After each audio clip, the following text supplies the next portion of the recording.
ഇന്ന് പപ്പായ വെച്ച് നല്ലൊരു തോരനാണ് കേട്ടോ ഉണ്ടാക്കുന്നത്. അതിനായിട്ട് പപ്പായൊക്കെ തൊലി കളഞ്ഞ് കഴുകിയെടുത്തിട്ടുണ്ട്. ഇനി ഇത് ചെറുതായിട്ടൊന്ന് അരിഞ്ഞെടുക്കണം.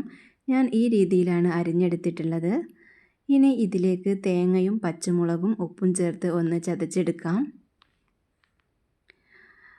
ഇനി ഉണ്ടാക്കാൻ തുടങ്ങാം. ഒരു ചട്ടി വെച്ച് കൊടുത്തിട്ടുണ്ട്. ഇനി ഇതിലേക്ക് ചട്ടി ചൂടായി വരുമ്പോൾ വെളിച്ചെണ്ണ ഒഴിച്ച് കൊടുക്കാം. വെളിച്ചെണ്ണ ചൂടായി വന്നാൽ കടുകിട്ട് പൊട്ടിച്ചെടുക്കണം. കടുകൊക്കെ പൊട്ടി വന്നാൽ അരിഞ്ഞു വെച്ചിട്ടുള്ള പപ്പായ ചേർത്ത് കൊടുക്കാം. പപ്പായ ചേർത്ത് നന്നായിട്ടൊന്ന് ഇളക്കി കൊടുക്കണം. സബ്സ്ക്രൈബ് ചെയ്യാതെ കാണുന്ന ഒരുപാട് പേരുണ്ട്. അപ്പോൾ എല്ലാവരും സബ്സ്ക്രൈബ് ചെയ്യണം, സപ്പോർട്ട് ചെയ്യണം. ഇനി ഇതിലേക്ക് കുറച്ച് മഞ്ഞൾപ്പൊടി കൂടി ചേർത്ത് നന്നായിട്ട് ഇളക്കി കൊടുക്കണം. ഇത് ചോറിൻ്റെ കൂടെയൊക്കെ കഴിക്കാനായിട്ട് നല്ല ടേസ്റ്റാണ്. അപ്പോൾ പപ്പായൊക്കെ കിട്ടുമ്പോൾ കറി വെക്കാതെ ഇങ്ങനെയൊന്ന് ഉണ്ടാക്കി നോക്കൂ, എല്ലാവർക്കും ഇഷ്ടപ്പെടും.